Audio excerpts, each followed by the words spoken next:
الله وبركاته.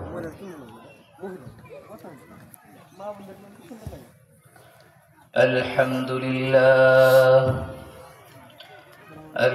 لله نحمده ونستعينه ونستغفره ونؤمن به ونتوكل عليه ونعوذ بالله من شرور أنفسنا ومن سيئات أعمالنا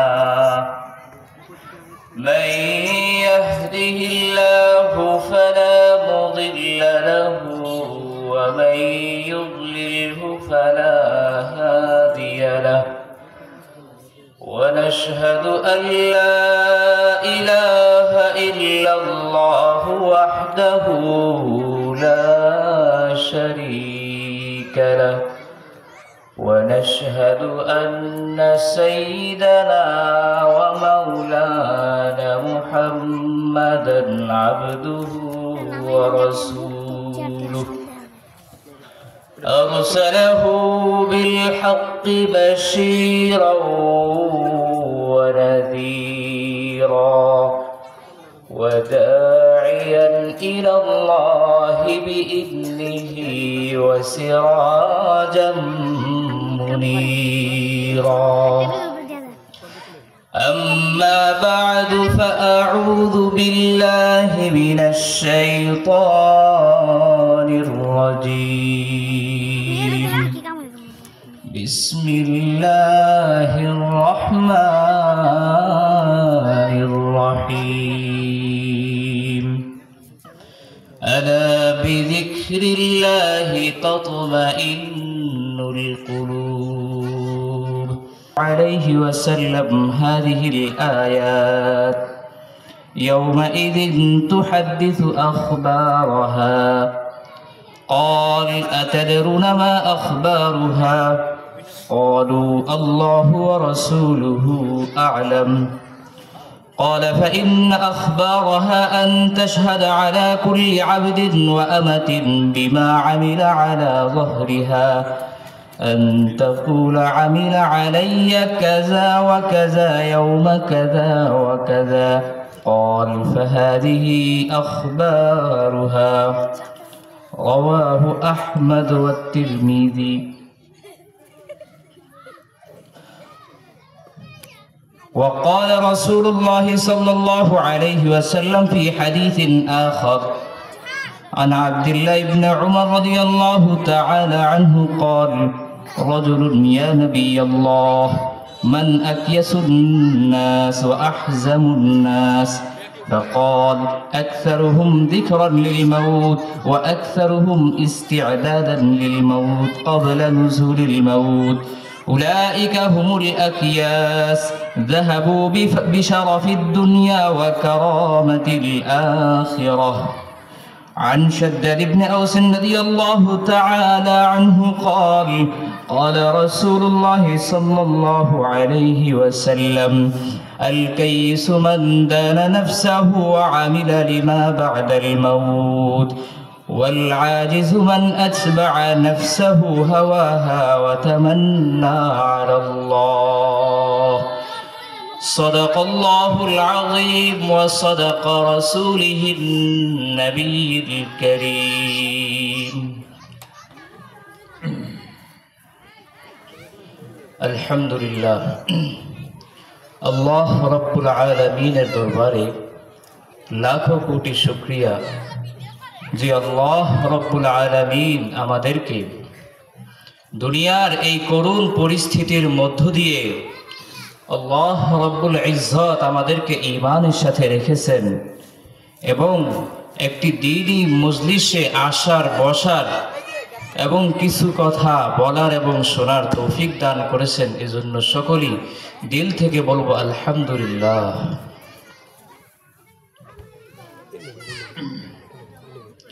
সম্মানিত উপস্থিতি, আমি আপনাদের সামনে কোরআন এবং হাদিস থেকে সংক্ষিপ্ত কিছু আলোচনা করার চেষ্টা করব ইনশাআল্লাহ। সকলেই দিল থেকে শোনার জন্য চেষ্টা করবেন এবং মনোযোগ দিয়ে শোনার চেষ্টা করবেন।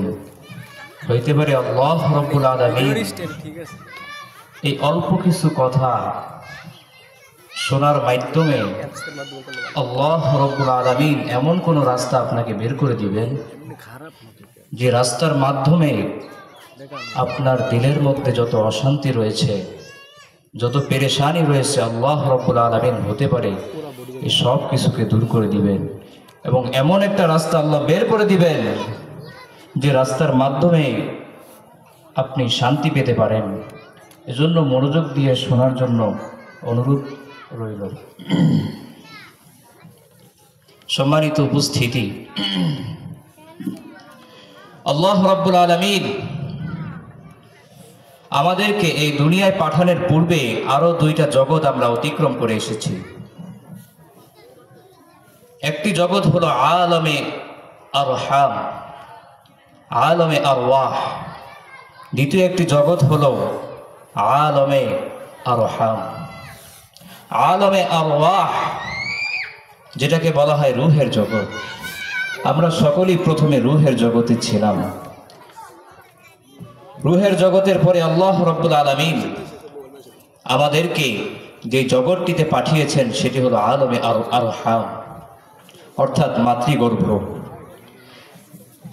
এই দুইটি জগতের মধ্যে আমরা ভালোই ছিলাম, আমাদের কোনো পেরেশানি ছিল না, কোনো দুঃখ কষ্ট কোনো কিছুই ছিল না, আমরা শান্তিতেই ছিলাম। একটি হলো আলমে আরওয়াহ আর দ্বিতীয়টি হলো আলমে আরহাম। একটি হলো রূহের জগৎ আর দ্বিতীয় একটি হলো মাতৃগর্ভ। পরবর্তীতে আল্লাহ রাব্বুল আলামিন আমাদেরকে যেই জগৎটিতে পাঠালেন সেটাকে বলা হয় আলমে দুনিয়া, অর্থাৎ দুনিয়ার জগৎ। দুনিয়ার জগৎ, দুনিয়ার জগতের পরে আল্লাহ রাব্বুল আলামিন যে জগৎটিতে আমাদেরকে পাঠান, যে জগৎটির দুনিয়া ছেড়ে মানুষ চলে যায় সেটাকে বলা হয় আলমে বারজাখ। আলমে বারজাখ অর্থাৎ কবরের জগৎ। সেই কবরের জগতের পরেও একটি জগৎ রয়ে গেছে, যেই জগৎটি হলো খুবই ভয়ানক। সেই জগৎটি হল আলমে আখিরাত, অর্থাৎ পরকালীন জীবন। আলমে আরওয়াহ এবং আলমে আরহামের পরে আমরা দুনিয়ার মধ্যে আসলাম। দুনিয়াটা হলো আলমে দুনিয়া। এই দুনিয়া থেকেই মানুষের অশান্তি সবকিছু শুরু হয়ে যায় এবং দুনিয়ার পরবর্তী যেই দুইটা জগৎ রয়েছে সেই জগৎগুলো খুবই ভয়ানক এবং খুবই কঠিন, খুবই ভয়ানক এবং খুবই কঠিন। একটি হলো আলমে বারজাখ আর দ্বিতীয়টি হলো আলমে আখিরাত। কথাগুলো মনোযোগ দিয়ে শুনবেন।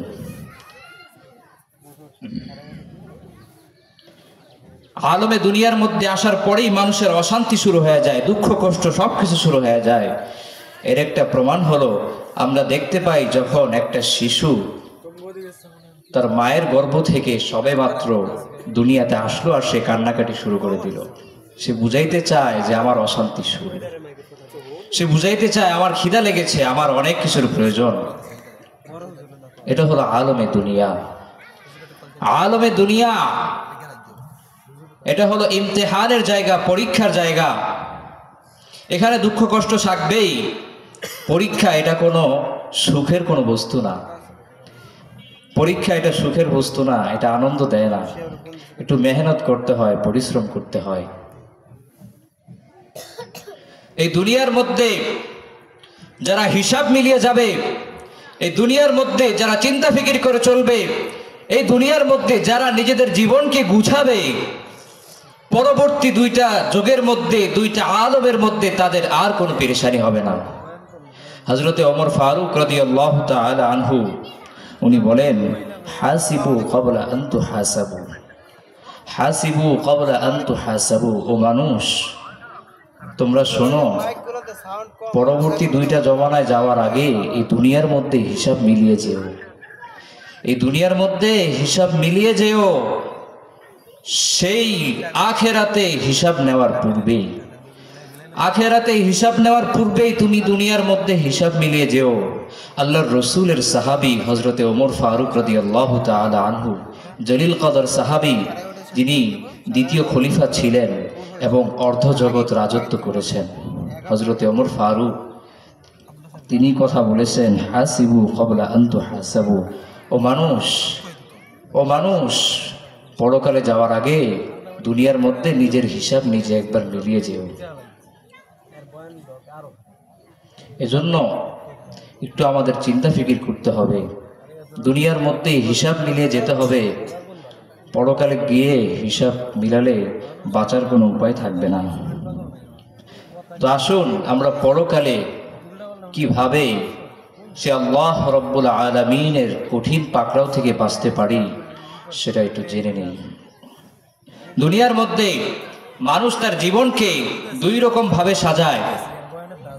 দুনিয়ার মধ্যে মানুষ তার জীবনকে দুই রকম ভাবে সাজায়। একটা হলো রবচাহি জিন্দেগি, আরেকটা হলো মনচাহি জিন্দেগি। একটা আল্লাহ যেভাবে চান সেভাবে সে তার জীবনকে সাজায়, আর দ্বিতীয়ত হলো মন যেইভাবে চায়, শয়তান যেইভাবে চায় সে তার জীবনকে সেইভাবে সাজায়। দুইটা জীবনই মানুষ এই দুনিয়ার মধ্যে বানায়, কিন্তু যে ব্যক্তি তার জীবনকে রবচাহি জিন্দেগি বানিয়ে যেতে পারবে সে পরকালীন সেই দুইটা জগতের মধ্যে সে বেঁচে যাবে। হ্যাঁ, খেয়াল করে শুনতে হবে। যারা পর্দার আড়ালের মা বোনরা আছি, খেয়াল করে শুনি কথাগুলা। রবচাহি জিন্দেগি বানিয়ে যেতে হবে, আল্লাহ যেভাবে চান সেভাবে জিন্দেগি বানিয়ে যেতে হবে। শয়তান যেভাবে চায়, মন যেভাবে চায় সেভাবে যদি জীবন অতিবাহিত করি তাহলেই আমরা গর্তে পড়ে যাব, তাহলেই আমরা গর্তে পড়ে যাব।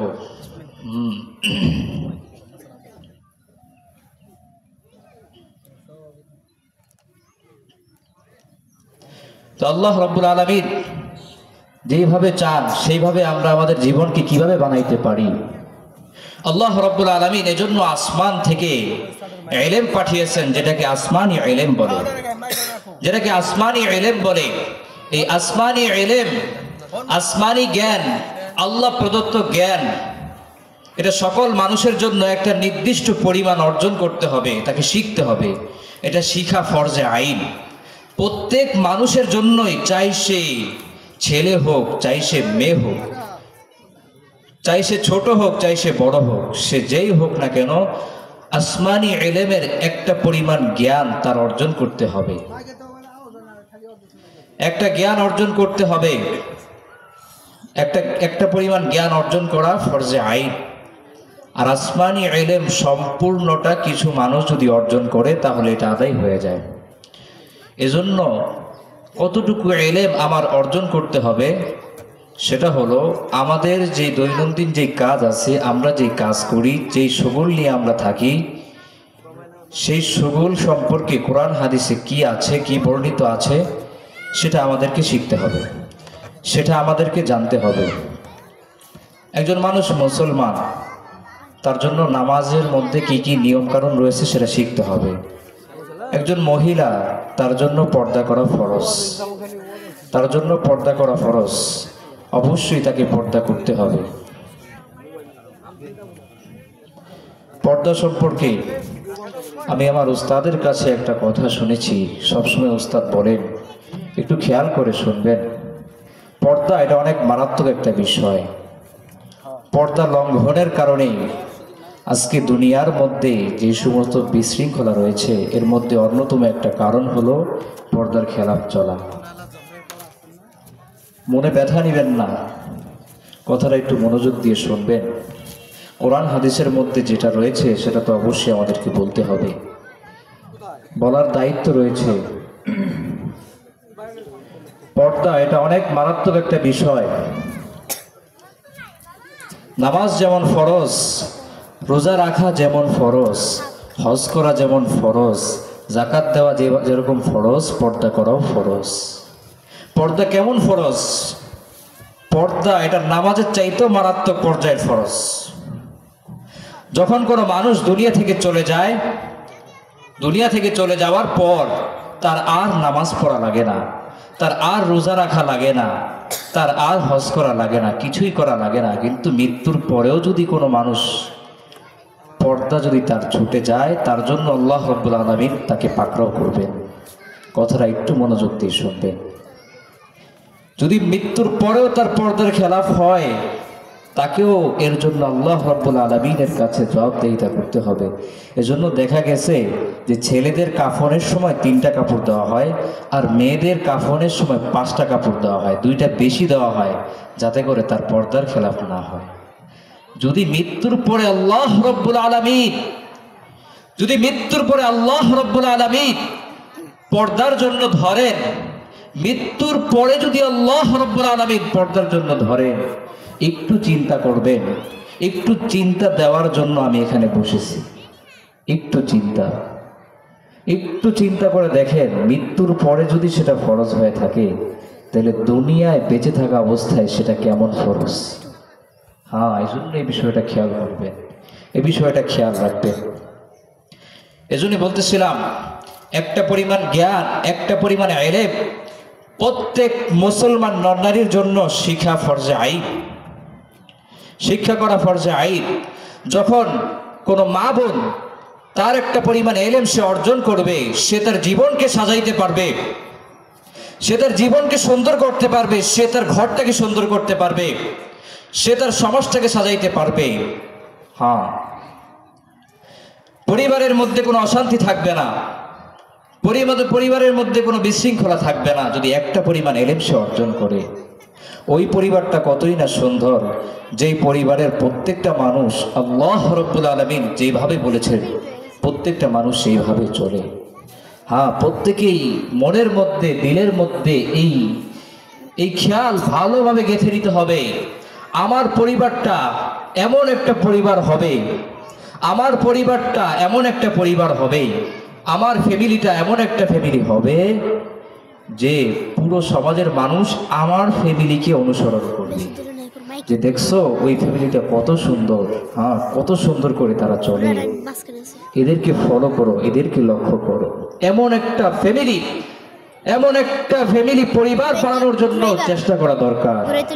মুসলমানরা তো অন্য কিছুর জন্য চেষ্টা করে, এমন একটা ফ্যামিলি বানানোর জন্য চেষ্টা করতে হবে। প্রত্যেকেই এমন হইতে হবে যে আমি নিজেকে এমনভাবে সাজাবো, আমার জীবনকে এমনভাবে গুছাবো যে মানুষ আমার মৃত্যুর পরেও আমাকে স্মরণ করবে। দেখছো এই মেয়েটা কত সুন্দর, এই মেয়েটা কত ভালো, সে পর্দা করে চলে, সে তার জীবনকে কত সুন্দরভাবে সাজাইছে। মা তার মেয়েকে বলবে তুমি তাকে ফলো করো, তার থেকে শিখো। হ্যাঁ, এমন জীবনের জন্যই চেষ্টা করতে হবে, এমন পরিবারের জন্যই চেষ্টা করতে হবে, এমন সমাজের জন্য চেষ্টা করতে হবে। মন যেভাবে চাইলো সেইভাবেই চললাম, মন চাইছে ঘুমাইলাম, মন চাইছে নামাজ পড়লাম, মন চাইলো না নামাজ পড়লাম না, মন চাইলো না রোজাও রাখলাম না।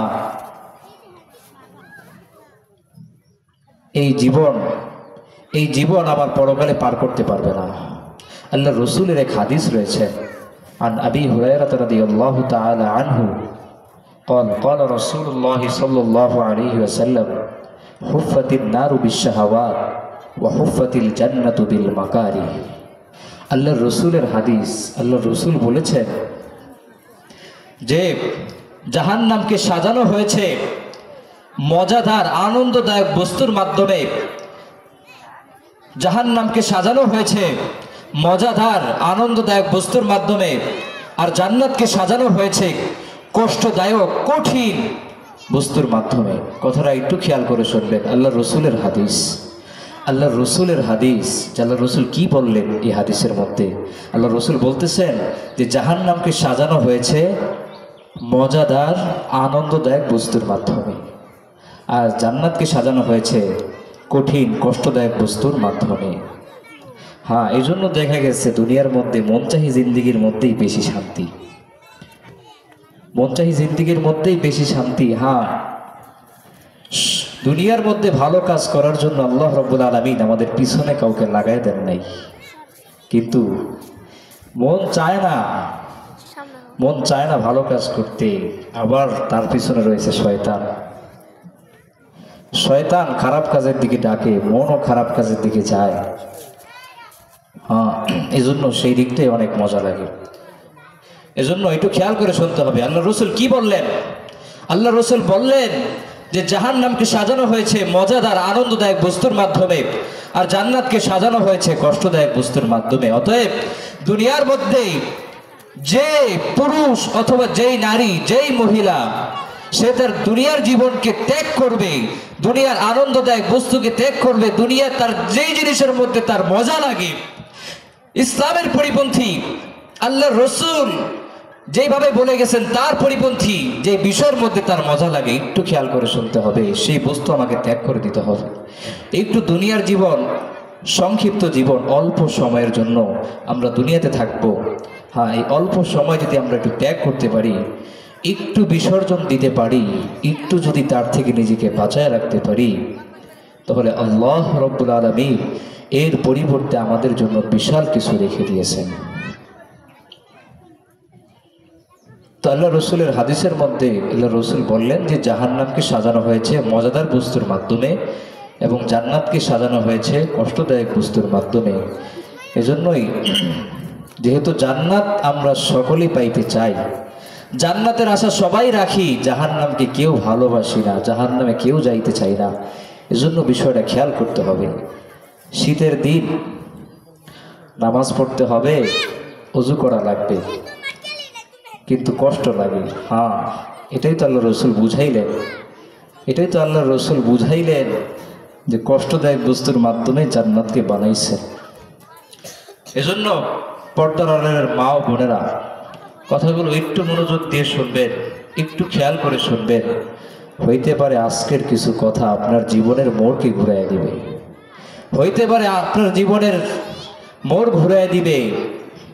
জীবনে অশান্তি ছিল, কিছু কথা শুই না মানবেন তো জীবনে শান্তি পাইবেন। আল্লাহ যেভাবে বলেছেন সেভাবে জিন্দেগি অতিবাহিত করার মধ্যেই শান্তি। আল্লাহ নামাজ পড়তে বলছেন, নামাজের মধ্যেই শান্তি।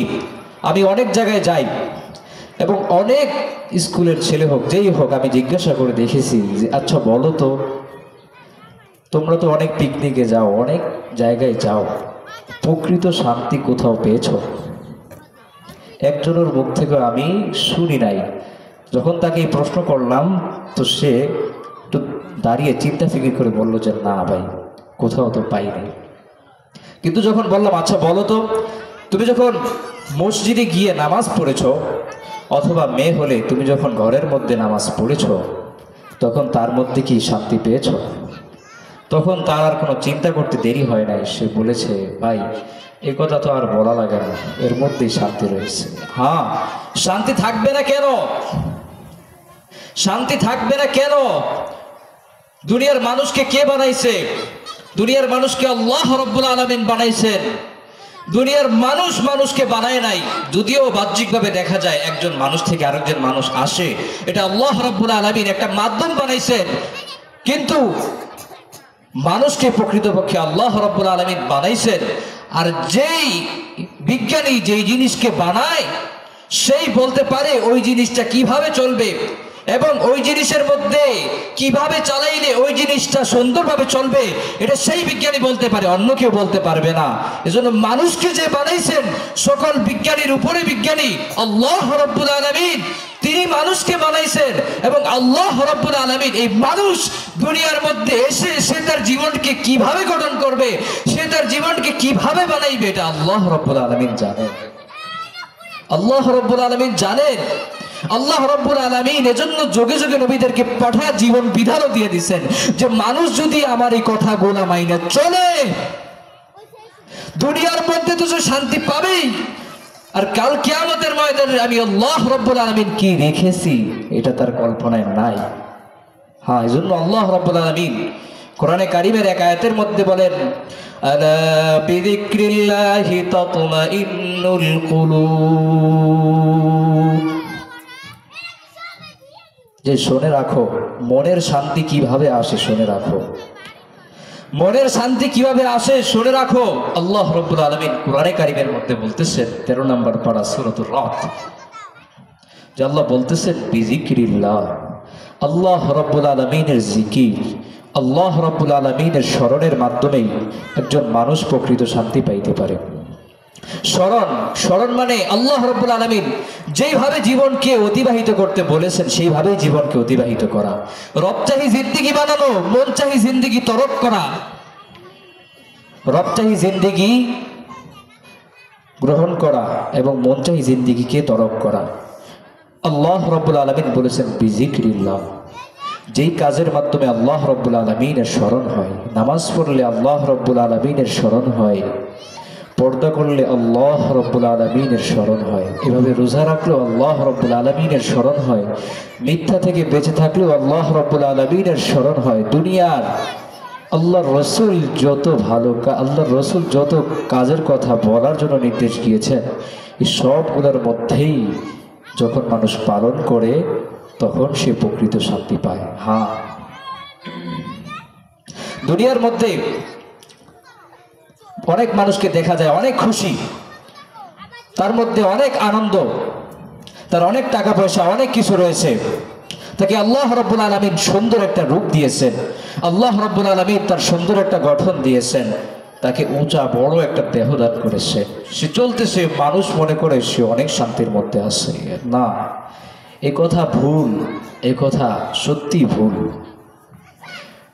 পৃথিবীর মধ্যে অনেক রাষ্ট্র রয়েছে যে রাষ্ট্রের মানুষ আল্লাহ রাব্বুল আলামিন আমাদের এই বাংলাদেশের চাইতেও অনেক সুন্দর গঠনে অনেক বড় বড় দেহ আল্লাহ দিয়েছেন, কিন্তু সেই রাষ্ট্রের মধ্যে অনেক রাষ্ট্র রয়েছে কাফের, অনেক রাষ্ট্র রয়েছে যারা মুসলমান না। তো দেখা গেছে ওই সমস্ত রাষ্ট্রের মধ্যে টাকা পয়সা থাকা সত্ত্বেও, সব কিছু থাকা সত্ত্বেও মানুষ সিরিয়াল ধরে সে আত্মহত্যা করছে।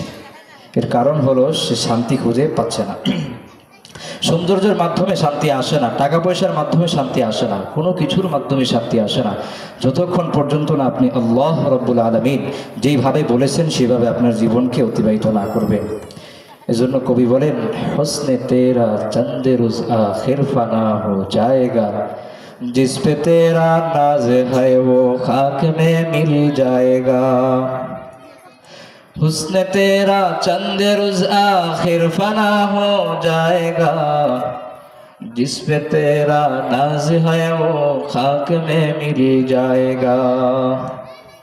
আল্লাহ রাব্বুল আলামিন দুনিয়াতে আপনাকে একটা সৌন্দর্য দান করেছেন, এই সৌন্দর্য দিয়ে তুমি গর্ব করো না, অহংকার করো না, অহংকার করে চলো না। আল্লাহ যেভাবে তোমাকে চলতে বলেছেন তুমি সেইভাবেই চলো, কারণ একদিন তোমার এই সব, তোমার এই দেহ, তোমার এই সুন্দর দেহ, মন, সব কিছু মাটির সাথে মিশে যাবে। হ্যাঁ, এই জন্যই চিন্তা করতে হবে কথাগুলো।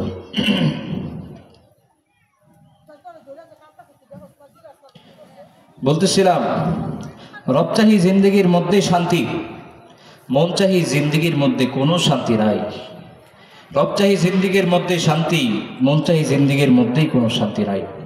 হ্যাঁ, দুনিয়ার মধ্যে আল্লাহ রাব্বুল আলামিন মানুষকে পাঠাইছেন, এটা পরীক্ষার জায়গা। এই জায়গায় সুখ দুঃখ সব কিছুই থাকবে, সুখ দুঃখ সব কিছুই থাকবে। এর মধ্য দিয়ে আমাকে আমার জীবন গুছিয়ে নিতে হবে, আমাকে আমার জীবনকে সুন্দর করতে হবে। দুনিয়ার মধ্যে আমরা চতুর্পার্শ্বে অনেক মানুষ দেখি, এটা তো দুনিয়ার মধ্যে আল্লাহ রাব্বুল আলামিন একটা আশার মাধ্যম বানিয়েছেন, কিন্তু প্রকৃতপক্ষে কাল কিয়ামতের ময়দানে আমরা আমাদের আশেপাশে কাউকে পাব না।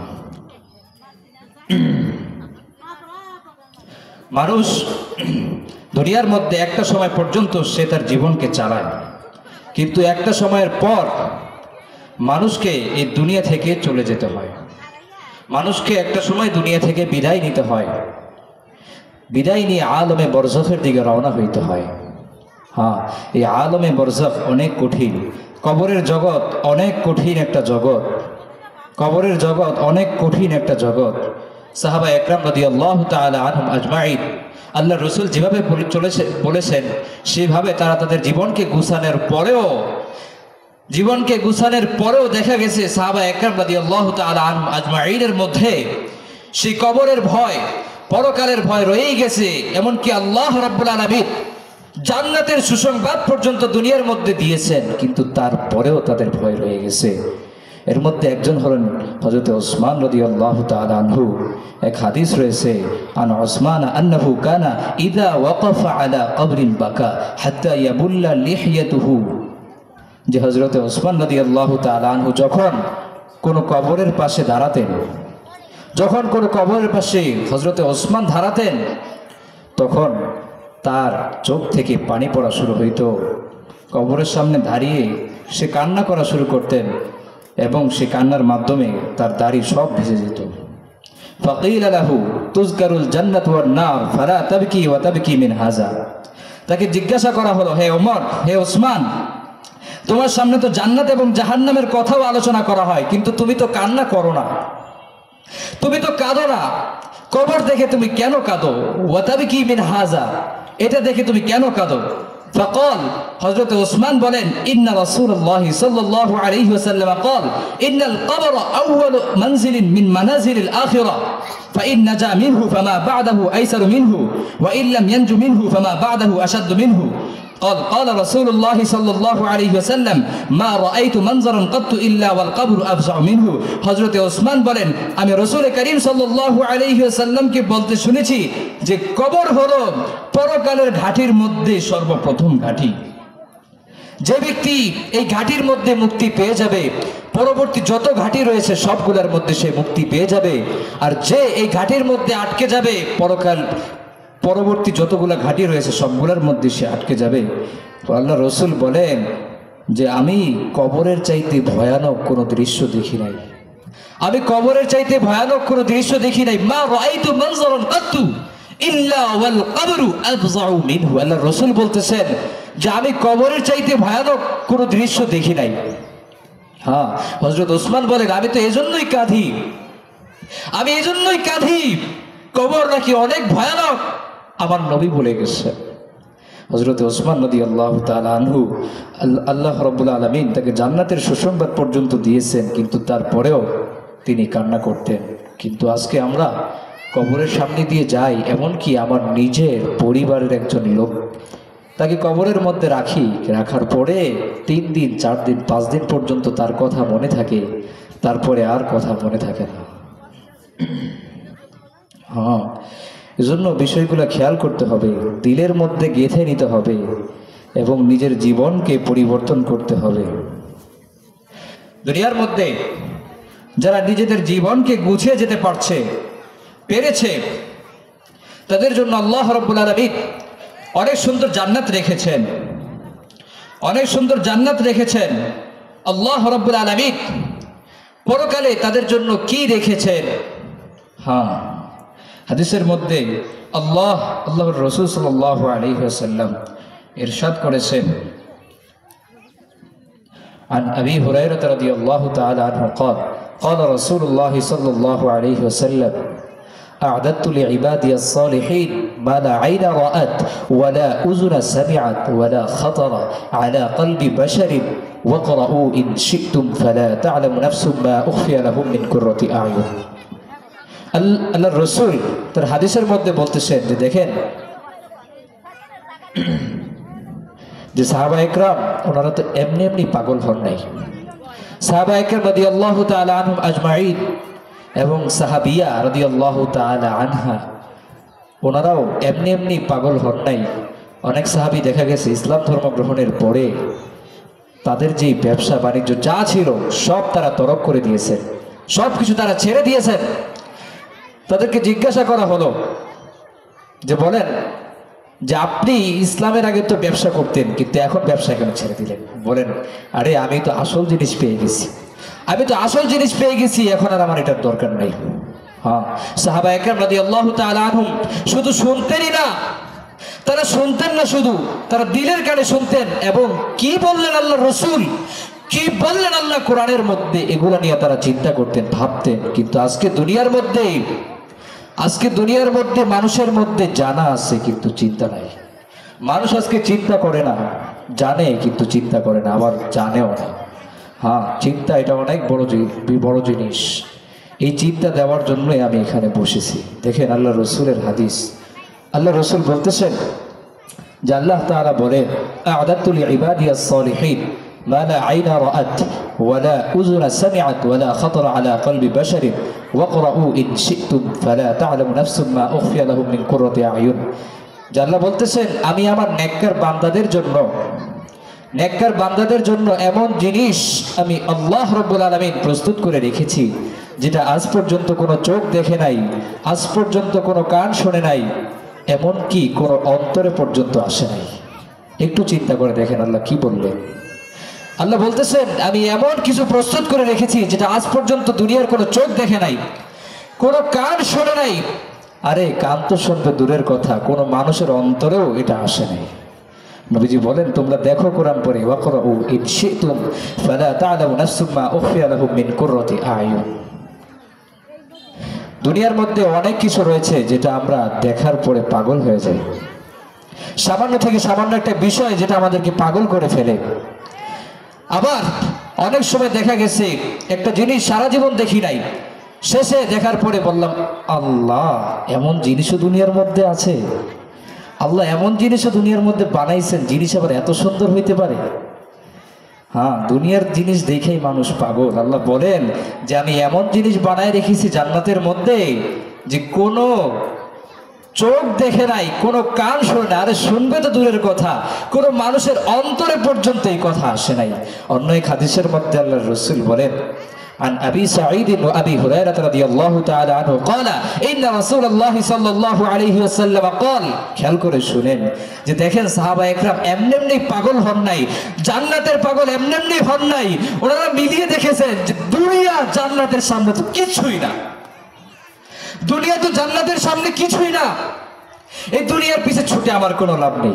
এজন্য দেখা গেছে তারা নিজেদের ঘর বাড়ি ছেড়ে মক্কা থেকে মদিনায় এসেছেন, মক্কা থেকে হাবশায় হিজরত করে গেছেন, জিহাদ করেছেন, যুদ্ধ করেছেন, নিজেদের জীবনকে সেই জীবনের জন্য বিসর্জন দিয়েছেন। হাদিসের মধ্যে বলেন, আন আবি সাঈদ ওয়া আবি হুরায়রা রাদিয়াল্লাহু তাআলা আনহু ক্বালা ইন্না রাসূলুল্লাহ সাল্লাল্লাহু আলাইহি ওয়াসাল্লাম ক্বাল ইউনাদি মুনাদুন আন্না লাকুম আন তাসিহু ফালা তাকসিমু আবাদান ওয়া ইন্না লাকুম আন তাহইউ ফালা তামুতু আবাদান ওয়া ইন্না লাকুম আন তাশিবু ফালা তাহরামু আবাদান ওয়া ইন্না লাকুম আন তানঈমু ফালা তাবআসু আবাদান।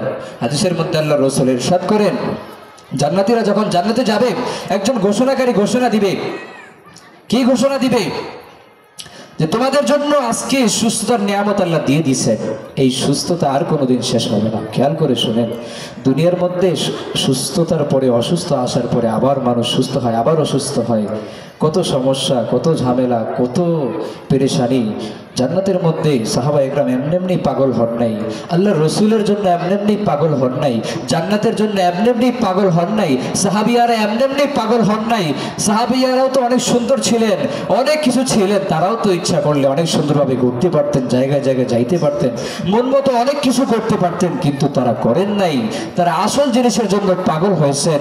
আর আসল জিনিসের জন্য মানুষ পাগল তো তখনই হবে যখন সে চিন্তা করবে, যখন সে চিন্তা করবে। দেখেন এই হাদিসের মধ্যে কি সুন্দর আল্লাহ রাসূল বলতেছেন যে জান্নাতের মধ্যে আল্লাহ রাব্বুল আলামিন সুস্থতা দিবেন, যার পরে আর কোনো অসুস্থতা আসবে না।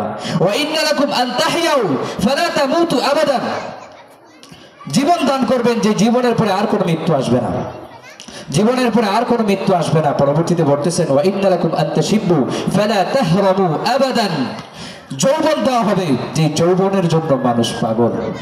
দুনিয়ার কোনো মানুষ চায় না আমার যৌবন শেষ হোক।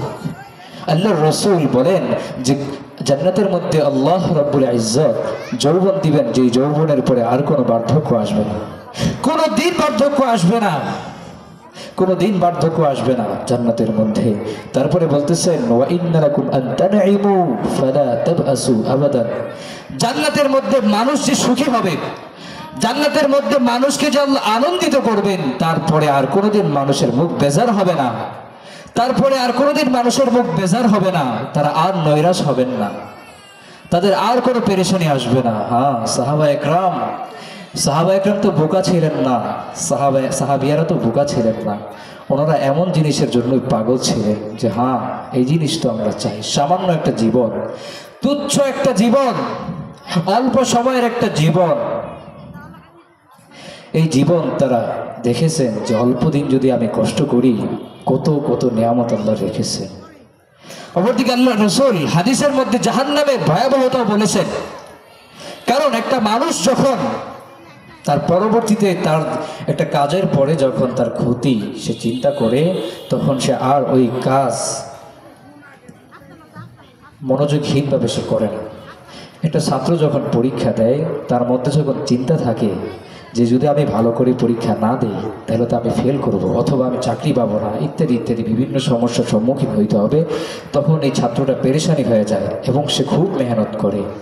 হ্যাঁ, আল্লাহ রসুল জান্নাতের কথা যেইভাবে শোনাইছেন, জাহান্নামের কথাও ওইভাবে শোনায় গেছেন, যাতে করে সাহাবা একরাম রাদিয়াল্লাহু তাআলা আনহুম জাহান্নামের ভয়াবহতা বুঝতে পারে, আল্লাহ রসুলের উম্মত জাহান্নামের ভয়াবহতা বুঝতে পারে এবং সেই জাহান্নাম থেকে বাঁচার জন্য চেষ্টা করে। আল্লাহ রসুল তো দুনিয়াতে এই জন্য এসেছিলেন যে আল্লাহ রসুলের উম্মতদেরকে জাহান্নামের কিনারা থেকে টেনে, আল্লাহ রসুলের উম্মতদেরকে জাহান্নামের কিনারা থেকে টেনে জান্নাত পর্যন্ত পৌঁছে দিতে পারেন। এজন্য আল্লাহ রসুল তার সারাটা জীবন তিনি কেঁদে কষ্টে কাটায় গেছে। জীবনে দেখলে বোঝা যায় কত কষ্ট করেছে, উম্মতকে বাঁচানোর জন্য অনেক চেষ্টা করেছে। হ্যাঁ, এই যুগের ওলামা একরামরাও এটা চেষ্টা করে, তারা এটাই চায়। এজন্য তারা বিভিন্ন প্রোগ্রামে বিভিন্ন বয়ানের মধ্যে গিয়ে মানুষকে বোঝায়। কোরআন হাদিস তো তারা পড়েছেন, তারা বুঝেন যে আল্লাহ কোরআনের মধ্যে মানুষকে কত দরদের সাথে ডেকেছেন, মানুষকে আল্লাহ কত দরদের সাথে ডেকেছেন। আল্লাহ রসুল খেয়ে না খেয়ে কত কষ্ট করেছেন, আবার একটা উম্মত যাতে জাহান্নামে না যায়, একটা উম্মত চাই সে পুরুষ হোক চাই সে নারী হোক, সে যেন একটু চিন্তা করে সে যেন জাহান্নামে না যায়। আল্লাহ রসুল দেখা গেছে ইহুদের লাশ তার সামনে দিয়ে যাইতেছে, তখন আল্লাহ রসুল কাঁদতেছে। আল্লাহ রসুল কাঁদতেছে যে হ্যাঁ, আমার একটা উম্মত জাহান্নামে চলে গেল। হ্যাঁ, আল্লাহ রসুল আমাদেরকে এইভাবেই বুঝিয়ে গেছেন। একটু কথাগুলো চিন্তা করবেন, এই কথাগুলো তো আল্লাহ রসুলেরই কথা। তাহলে রসুল জাহান্নামের বিষয়ে বলে গেছেন যে জাহান্নামের ভয়াবহতা কত বেশি। عن النعمان بن بشير قال قال رسول الله صلى الله عليه وسلم إن أهون أهل النار عذابا من له نعلان وشركان من نار يغلي منهما دماغه كما يغلي المرجل ما يرى أن أحدا أشد منه عذابا وإنه لأهونهم عذابا। যে হাদিসের মধ্যে আল্লাহ রসুল জাহান্নামের ভয়াবহতা বলতেছেন, একটু খেয়াল করে শুনেন। ইন্না আহওয়ানা আহলিন নার আযাবান মান লাহু না'লান, জাহান্নামের মধ্যে সবথেকে হালকা শাস্তি যার হবে সেটা হলো তার জন্য মাত্র জাহান্নামের দুইটা জুতা থাকবে ফিতা সহ। এবং এই জুতা এবং এই জাহান্নামের এই ফিতা এত মারাত্মক হবে যে একটা ড্যাগ যখন চুলার মধ্যে দেওয়া হয় তার মধ্যে যা থাকে সেগুলো ফুটতে থাকে মারাত্মকভাবে। তো এই দুটো জুতার কারণে ওই জাহান্নামের দিমাগ, তার যে মস্তিষ্ক সেটা টকবক করতে থাকবে, আর ওই জাহান্নামে মনে করবে যে সব থেকে কঠিন শাস্তি মনে হয় আমাকেই দেওয়া হচ্ছে। একটু কথাটা চিন্তা করে দেখেন দুনিয়ার মধ্যে আমরা চলতেছি, আমাদের মনে হয় যে আমরা সারা জীবন এখানে থাকবো, এটাই মানুষের ধারণা। এজন্য আজকে মানুষ দেখা যায় সে আল্লাহর নাফরমানির মধ্যে ডুবে আছে, তারপরেও তার মধ্যে অনেক শান্তি দেখা যায়। মানুষ যদি একটু চিন্তা করতো, একটু বুঝতো, তাহলে আমি তো বলি সে মসজিদ থেকে কোনোদিন বের হতো না, সে কোনোদিন মসজিদ থেকে বের হতো না। অস্থির হয়ে যেত কিভাবে বাঁচতে, অস্থির হয়ে যেত কিভাবে বাঁচতে পারি, পেরেশানি হয়ে যেত। হ্যাঁ, এই কথাগুলো নিয়ে চিন্তা করতে হবে। যে হাদিসের মধ্যে বললেন যে সব থেকে হালকা শাস্তি যার হবে তাকে মাত্র দুইটা জাহান্নামের জুতা দেওয়া হবে, দুইটা ফিতা সহ, এবং এর কারণেই তার দিমাগ টকবক করতে থাকবে, আর সে মনে করবে যে সব থেকে কঠিন শাস্তি মনে হয় আমাকেই দেওয়া হচ্ছে, অথচ এটা হলো সব থেকে হালকা শাস্তি। শুরুতে আমি দুইটা হাদিস পড়েছিলাম, এর মধ্যে একটা হাদিস ছিল عن عبد الله بن عمر رضي الله تعالى عنه قال رجل يا نبي الله من أكيس الناس وأحزب الناس فقال أكثرهم ذكرا للموت وأكثرهم استعدادا للموت قبل نزول الموت أولئك هم الأكياس ذهبوا بشرف الدنيا وكرامة الآخرة। একটু খেয়াল করে হাদিসটা শুনবেন যে আল্লাহর রাসূলের কাছে একজন লোক এসে বলল, হে আল্লাহর নবী, সব থেকে বুদ্ধিমান কে, সব থেকে বুদ্ধিমান কে, সব থেকে বিচক্ষণ কে? আল্লাহ রসুল বললেন যে সব থেকে বুদ্ধিমান ওই ব্যক্তি যে মৃত্যুকে স্মরণ করে, মৃত্যুকে বেশি বেশি স্মরণ করে এবং যে মৃত্যুর জন্য বেশি বেশি প্রস্তুতি নেয় মৃত্যু আসার পূর্বে, মৃত্যুর জন্য বেশি বেশি প্রস্তুতি নেয় মৃত্যু আসার পূর্বে। তারাই বেশি বুদ্ধিমান, তারাই বেশি বিচক্ষণ এবং তারাই দুনিয়ার সম্মান এবং পরকালীন সম্মান নিয়ে যাবে। অপর এক হাদিস বলে আমি শেষ করছি। সে হাদিসের মধ্যে আল্লাহর রাসূল বলেন, আন শাদ্দাদ ইবনে আউস রাদিয়াল্লাহু তাআলা আনহু قال قال رسول الله صلى الله عليه وسلم الكيس من دان نفسه وعمل لما بعد الموت والعاجز من اتبع نفسه هواها وتمنى على الله। একটু খেয়াল করে শুনবেন যে হাদিসের মধ্যে আল্লাহর রাসূল কি বলতেছেন। আল্লাহর রাসূল বলেন, মান দানা নাফস আল কাইয়িসু মান দানা নাফসাহু, সবথেকে বুদ্ধিমান ওই ব্যক্তি যে তার নিজের হিসাব নেয় এবং যে মৃত্যুর পরবর্তীর জন্য আমল করে। আর মূর্খ অজ্ঞ ব্যক্তি হইল ওই ব্যক্তি যে তার নিজেকে তার খাহেসাত মোতাবেক চালায় এবং দুনিয়ার মধ্যে আল্লাহ যেভাবে বলেছেন সেহেতু সে তার জিন্দেগি চালায় না এবং সে বড় বড় আশা করে, বড় বড় আশা রাখে। এজন্য একটু খেয়াল করতে হবে, বিষয়গুলো বুঝতে হবে। যে আলোচনা হলো এই আলোচনাগুলো আল্লাহ রব্বুল আলামিন আমাদেরকে বুঝে এগুলো দিলের মধ্যে রেখে আল্লাহ রব্বুল আলামিন জীবনকে অতিবাহিত করার জন্য তৌফিক দান করেন এবং আল্লাহ রব্বুল আলামিন আমাদেরকে পরকালের জন্য যেভাবে প্রস্তুতি নেওয়া দরকার সেভাবে প্রস্তুতি নেওয়ার জন্য আল্লাহ তৌফিক দান করেন। ওয়া আখির দাওয়ানা আলহামদুলিল্লাহি রাব্বিল আলামিন। আসসালামু আলাইকুম ওয়া রাহমাতুল্লাহ।